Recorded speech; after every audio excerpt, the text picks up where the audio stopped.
paper you have. It could even be a colored paper for this. And we're just going to kind of work on working on lines. So if you have a ruler, that will work the best. But if you don't have a ruler and you have another straight edge, I'm going to take this other artwork and just flip it to the side.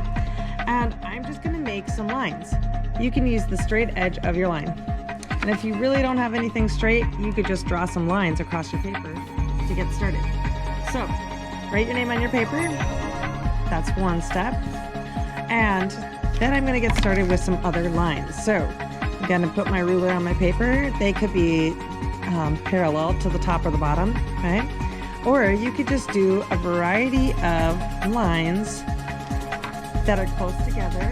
But if you add some different interests where you make it so that there's some that are closer and some that are further apart, it will add some more interest to this artwork. So I'm going to just add a couple of lines that go all the way across my paper. But I'm going to kind of make some that look like they're closer together and some that are further apart.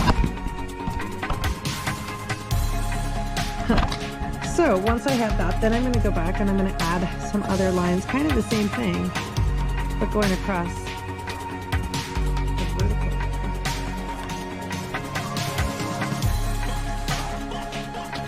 So now I have my lines drawn out where they're on my paper.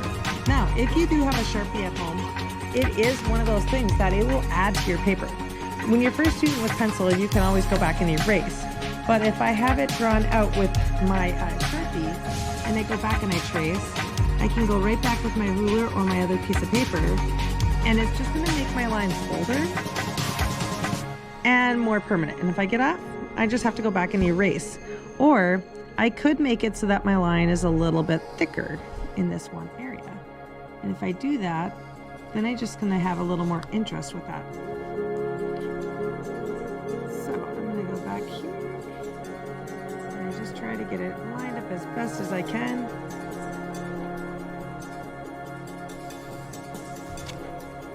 And I'm going to start at the top actually. Going to push my fingers across a little bit, giving a little more pressure on my actual ruler.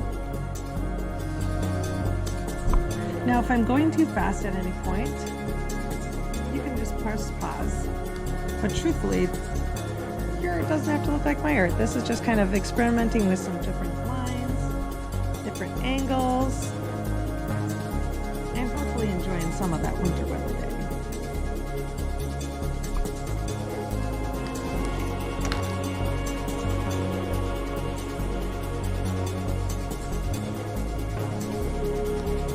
So I have it traced. Now I'm going to just go back if I need to and erase any extra pencil. That will help with my craftsmanship. Lastly, you can take any tool that you have at home. Could be crayons, could be markers, it could be paint.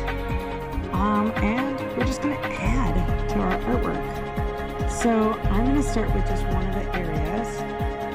And I'm coloring, I'm just going to color in close together. This artwork, I'm going to take and use my variety of different rings that I have with this first half.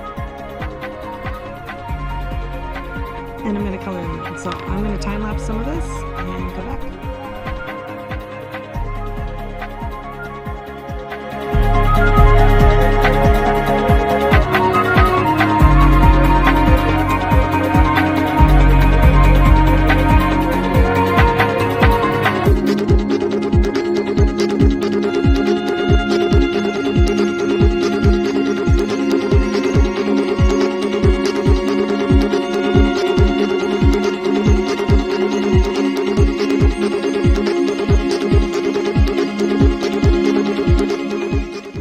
Colors. I went in kind of color wheel order. I would love to see it. So take a picture and send it to Mrs. Mackey.